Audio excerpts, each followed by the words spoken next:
Most parents see the meltdown before school, the stomachache that appears every Monday morning, the child who freezes at someone's front door and cannot make themselves go in, and they try to fix what they see, the behavior. But the behavior is never the problem, it's the signal. There are distinct types of anxiety that show up in children. Each one looks completely different on the outside and feels different on the inside. And each one needs a different response. Today we'll go over them so you recognize them and deal with them fast. Separation anxiety. You're going to school, your child falls apart at drop-off, crying, clinging, grabbing your arm. Once you're gone, they might be completely fine within minutes. But in the moment, something catastrophic feels imminent. Their nervous system is treating your departure as a genuine threat, not a thought, a felt certainty that something bad will happen the moment you leave. This is not performance or manipulation. Their nervous system treats your departure as a genuine threat. It is an involuntary alarm going off in a brain that hasn't yet learned how to turn it off. To avoid this, keep your goodbye short, warm, and identical every time. A long, drawn-out farewell gives the anxiety more time to build. The same hug, the same words, the same wave, trains the brain that this is safe and that you always come back.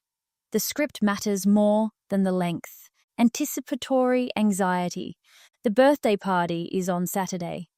It's Tuesday, and your child is already dreading it. Not the party itself, but the idea of it. The same what-if questions on loop. Can't sleep, convinced something will go wrong. Then Saturday comes, and they have a great time. Anticipatory anxiety lives in the gap between now and then. These children tend to have vivid imaginations, which is exactly the fuel this anxiety runs on. Every unknown about the event becomes its own source of dread. Their mind fills blank spaces with worst-case versions. To fix this, don't try to fill all the unknowns. More information just creates more questions. Instead, give them one concrete anchor, something real and reliable that will happen at the event. One true thing to hold on to is more powerful than 10 reassurances. Somatic anxiety, stomach aches every Monday, nausea before dentist appointments. You take them to the doctor, everything checks out, and yet the pain is completely real. Younger children especially don't always have words for what they're feeling emotionally. Their body does the talking. The gut is directly connected to the brain's stress response, which is why anxiety in children so reliably shows up as stomach pain. The pain is not invented, it is the emotion translated. To fix this, don't dismiss it and don't over-investigate it. Both responses make it worse. Instead, name what you think is underneath. I wonder if your tummy is worried about today. That single sentence opens a door. It tells your child their body's signals make sense, and that you can help them understand what those signals mean. Performance anxiety. Your child is good at something, everyone knows it. But the moment it becomes official, a test, a recital, a presentation, they freeze, refuse, or fall apart beforehand in a way that seems completely out of proportion. This is not fear of the activity, it's fear of being evaluated while doing it. What will people conclude about me? Every eye on them activates a threat response that performance cannot survive, and the children most affected tend to be the ones who care most deeply. The stakes feel high precisely because it matters to them. Before the event, shift the focus from outcome to process. I just want to see you do your thing lands completely differently than I know you will do great. One removes the evaluation, the other intensifies it. Generalized anxiety. This child worries about everything, not one specific thing. Everything. School, friendships, whether grandma is okay, whether they said something wrong 3 days ago.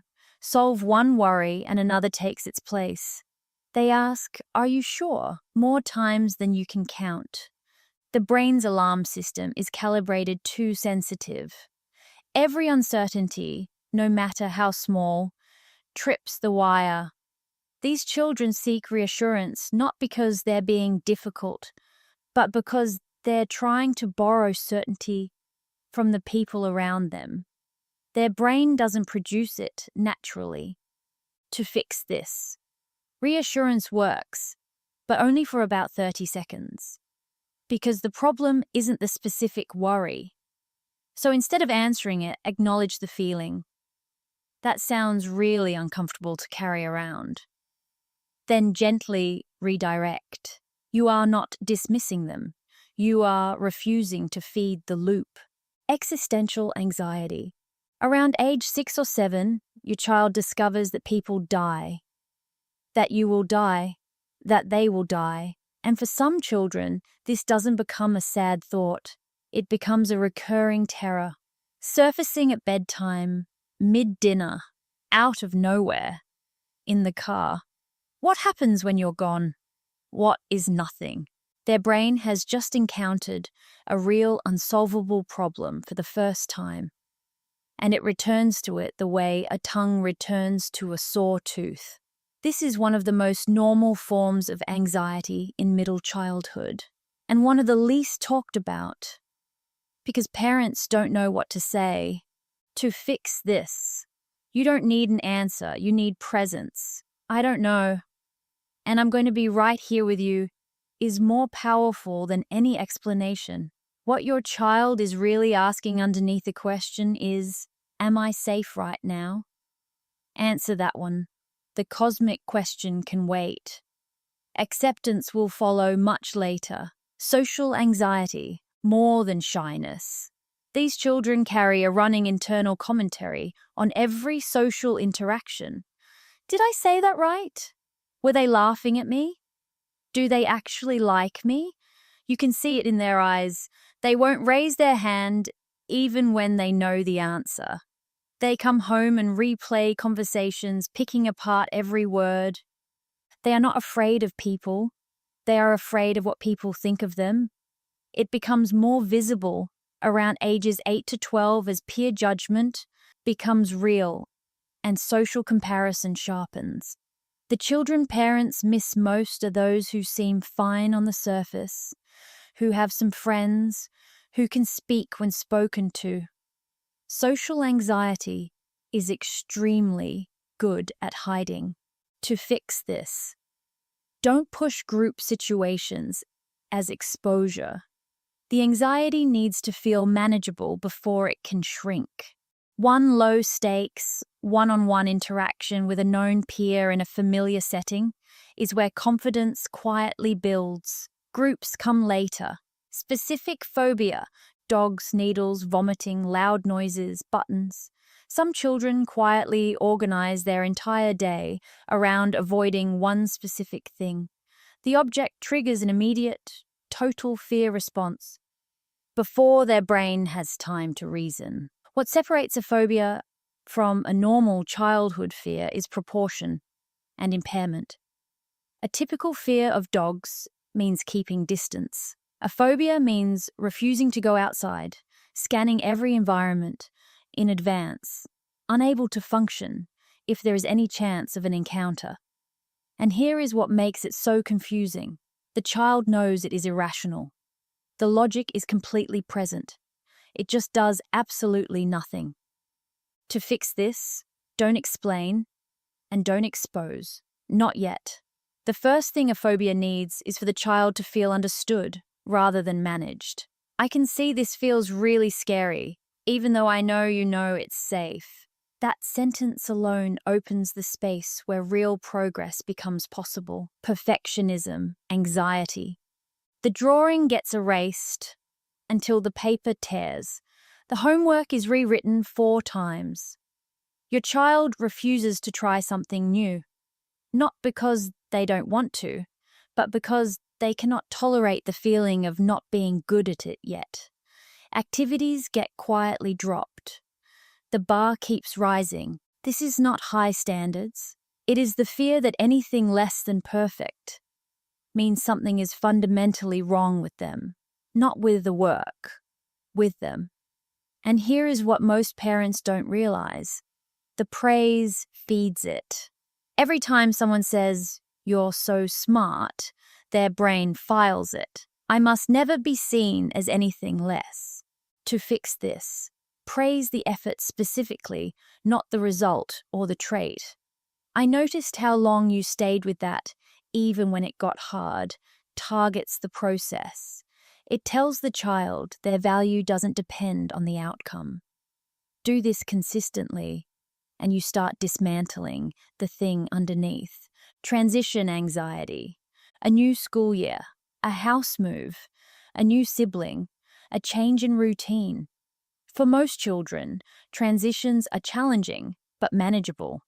For these children, they are destabilizing.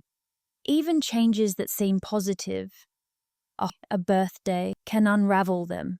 Their brain experiences genuine uncertainty as unsafe. This is not stubbornness or inflexibility. The predictable structure is not a preference. It is how they stay regulated. When the map disappears, the nervous system goes into real distress. To fix this, give them the map. Before any transition, walk them through exactly what will happen.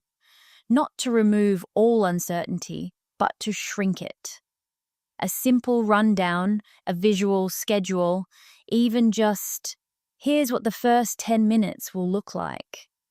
That small amount of structure is often enough for the nervous system to settle.